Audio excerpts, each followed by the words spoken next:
Donc le Cheikh Ibn Baz nous avait dit que le troisième pilier, c'est az-zakat.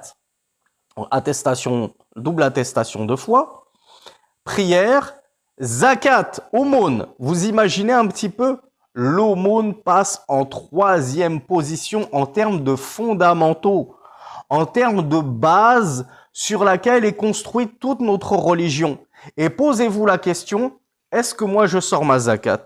Est-ce que mes parents sortent leur zakat? Est-ce que mes enfants sortent leur zakat? Est-ce que mes frères et sœurs sortent leur zakat?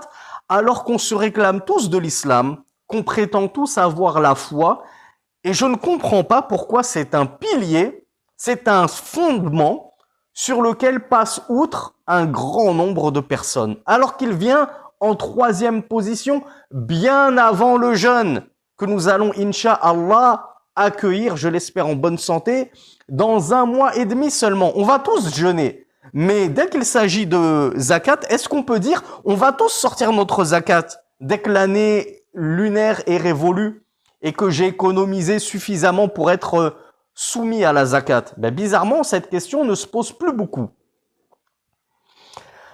Donc, le cheikh Abdul Razak al-Badr nous dit وَهِيَ قَرِينَةُ الصَّلَاةِ فِي كِتَابِ اللَّهِ. Allahu Akbar. Quand vous aurez l'occasion de lire le Coran, Inch'Allah, pendant ce mois de Ramadan, et même avant, hein, on n'est pas obligé d'attendre le mois de Ramadan pour lire du Coran. Mais, pour ceux qui n'ont que cette occasion-là, essayez de le faire en entier. Vous allez remarquer combien de fois, combien sont nombreux les versets dans lesquels Allah subhanahu wa ta'ala a directement jumelé la zakat à la prière. Allahu Akbar. C'est comme si les deux ne faisaient qu'un tout. C'est comme si elles allaient toujours de pair, la prière et la zakat. Certes, ceux qui s'acquittent de la prière et qui s'acquittent de la zakat, ou certes ceux qui pratiquent la prière et s'acquittent de l'aumône. Subhanallah.